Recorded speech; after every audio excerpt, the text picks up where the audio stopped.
एक काला युवक आंद्रे मोबाइल पर दिशा देखते हुए किसी अनजान इलाके में रास्ता ढूंढ रहा है। अचानक पीछे से एक सफेद कार धीरे धीरे उसके पास आकर रुकती है। आंद्रे घबरा जाता है। वह तेजी से आगे बढ़ता है, लेकिन कार उसका पीछा करती है। कुछ ही क्षणों बाद कार से एक नकाबपोश व्यक्ति उतरता है और उसे बेहोश कर अगवा कर लेता है। कुछ समय बाद न्यूयॉर्क में रहने वाला युवा फोटोग्राफर क्रिस वॉशिंगटन अपनी गर्लफ्रेंड रोज आर्मिटेज के साथ वीकेंड पर उसके माता पिता से मिलने जाने की तैयारी कर रहा है। क्रिस चिंतित है क्योंकि रोज के माता पिता गोरे हैं और उसने अब तक उन्हें यह नहीं बताया कि वह अश्वेत है। रोज उसे भरोसा दिलाती है कि उसके माता पिता उदारवादी हैं और नस्लवाद से दूर हैं। दोनों कार में निकल पड़ते हैं। रास्ते में वे एक हिरण से टकरा जाते हैं। हिरण तड़पता हुआ सड़क किनारे पड़ा है। क्रिस उसे देखता है और उसकी आंखों में दर्द महसूस करता है। पुलिस आती है और क्रिस से उसकी आईडी मांगती है, जबकि वह ड्राइव नहीं कर रहा था। रोज पुलिसकर्मी से बहस करती है और कहती है कि यह ज़रूरी नहीं। यह छोटी सी घटना क्रिस के मन में असहजता का बीज बो देती है। वे अंततः रोज के विशाल सुनसान घर पहुंचते हैं। घर जंगल के बीचों बीच है। रोज के पिता डीन आर्मिटेज उनका स्वागत करते हैं।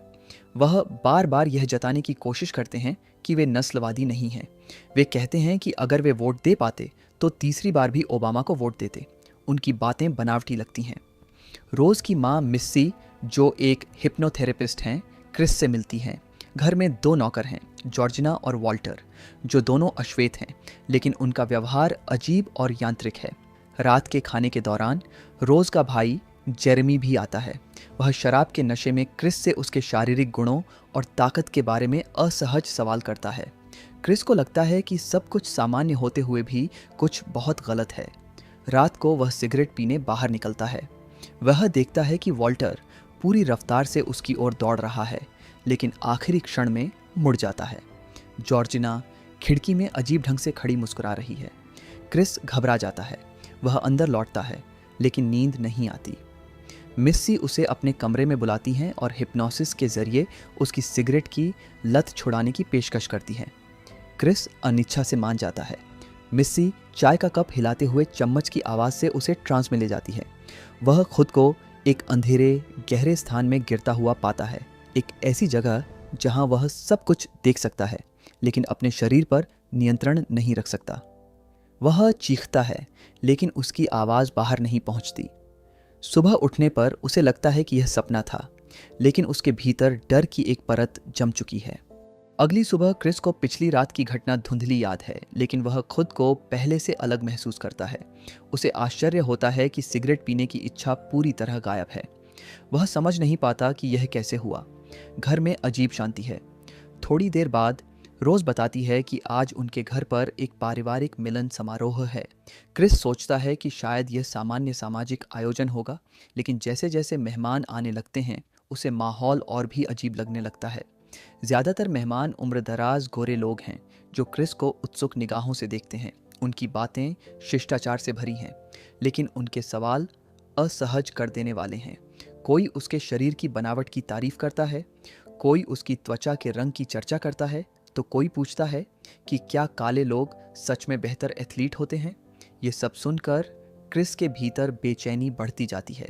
वह खुद को एक प्रदर्शनी की वस्तु जैसा महसूस करता है। भीड़ में क्रिस की नज़र एक अश्वेत युवक पर पड़ती है। वह उससे बात करने की कोशिश करता है। युवक खुद को लोगन किंग बताता है। क्रिस को अचानक याद आता है कि यह वही आंद्रे है जो कुछ समय पहले लापता हुआ था। वह चौंक जाता है। वह चोरी छिपे उसकी तस्वीर खींच लेता है और अपने दोस्त रॉड को भेज देता है। उसे लगता है कि वह किसी साजिश के बीच फंस चुका है। वह रोज से घर छोड़कर जाने की बात करता है। रोज पहले तो उसे शांत करने की कोशिश करती है, लेकिन वह अड्डा रहता है। उधर रॉड इंटरनेट पर आंद्रे के लापता होने की खबर देखता है और तस्वीर मिलान कर समझ जाता है कि कुछ गड़बड़ है। वह क्रिस को फ़ोन करता है और कहता है कि तुरंत वहाँ से निकल जाओ। शाम ढलने लगती है। मेहमान एक एक कर विदा हो जाते हैं। क्रिस देखता है कि बाहर लॉन में एक अजीब सी नीलामी हो रही है, जिसमें उसकी तस्वीर लगी है। लोग चुपचाप नंबर कार्ड उठाकर बोली लगा रहे हैं। उसे अंदाज़ा नहीं कि यह सब उसके लिए है। वह कमरे में वापस लौटता है और अपना सामान पैक करने लगता है। रोज़ उसे ढूंढते हुए आती है। क्रिस कहता है कि वह अब भी जाना चाहता है। रोज ऊपर जाकर कार की चाबियां ढूंढने का नाटक करती है। कुछ ही देर में वह सीढ़ियों पर बैठी मिलती है। चाबियां हाथ में घुमाते हुए उसका चेहरा अब पूरी तरह बदल चुका है। वह ठंडी आवाज में कहती है कि चाबियां मिल नहीं रही हैं। क्रिस की धड़कन तेज हो जाती है। तभी डीन और मिस्सी पीछे से आ जाते हैं। मिस्सी फिर से चम्मच और कप की आवाज करती है। वह सनकन प्लेस में गिर जाता है। इस बार वह जानता है कि यह सपना नहीं है। क्रिस की आंखें खुलती हैं तो वह खुद को एक अंधेरे कमरे में कुर्सी से बंधा हुआ पाता है। सामने एक पुराना टेलीविजन रखा है। कुछ ही क्षणों बाद टीवी अपने आप चालू हो जाता है। स्क्रीन पर एक पुराना वीडियो चलता है। वीडियो में बताया जाता है कि यह एक सर्जिकल प्रक्रिया है जिसमें एक गोरे व्यक्ति का मस्तिष्क एक काले व्यक्ति के शरीर में बदला दिया जाता है। मूल चेतना को पूरी तरह खत्म नहीं किया जाता, बल्कि उसे सनकन प्लेस में धकेल दिया जाता है, जहां वह केवल देख सकती है लेकिन नियंत्रण नहीं रख सकती।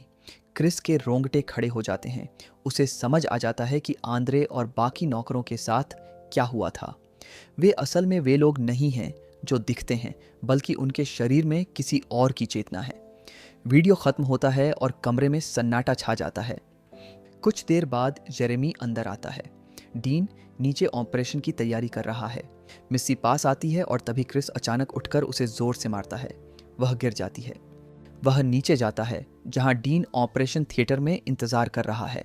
क्रिस हिरण के सींग उठाकर डीन पर हमला करता है। डीन घायल होकर गिर पड़ता है। जॉर्जिना और वॉल्टर भी सामने आ जाते हैं। जॉर्जिना पर भी फ्लैश का असर होता है। वह कार में बैठी क्रिस पर हमला करती है। क्रिस उसे कार से बाहर धक्का देता है। रोज बाहर खड़ी है, बंदूक हाथ में लिए। उसकी आंखों में कोई भाव नहीं। क्रिस और रोज के बीच आखिरी टकराव होने वाला है। क्रिस कार के पास खड़ा है। उसका चेहरा पसीने और खून से सना हुआ है। रोज सामने खड़ी है, हाथ में बंदूक। रोज गोली चलाती है, लेकिन क्रिस बच निकलता है। क्रिस उसे धक्का देता है और वह सड़क किनारे घायल होकर गिर जाती है। दोनों के बीच आखिरी भिड़ंत होती है। क्रिस उसे जमीन पर गिरा देता है और उसका गला दबाने लगता है। उसके हाथ कांप रहे हैं, उसकी आंखों में आंसू हैं। वह उसे मार सकता है, लेकिन उसके भीतर का इंसान अभी भी जिंदा है। उसी समय दूर से पुलिस की सायरन की आवाज सुनाई देती है। लाल नीली बत्तियां जंगल में चमकने लगती हैं। क्रिस के चेहरे पर घबराहट आ जाती है, लेकिन गाड़ी से जो व्यक्ति उतरता है वह पुलिस वाला नहीं, बल्कि उसका दोस्त रॉड है। उसकी आंखों में चिंता और राहत दोनों हैं। रोज जमीन पर पड़ी है, खून से लथपथ, लेकिन अभी भी जिंदा। रॉड क्रिस से कहता है, मैंने कहा था ना, कुछ गड़बड़ है। क्रिस की आंखों से आंसू बहने लगते हैं।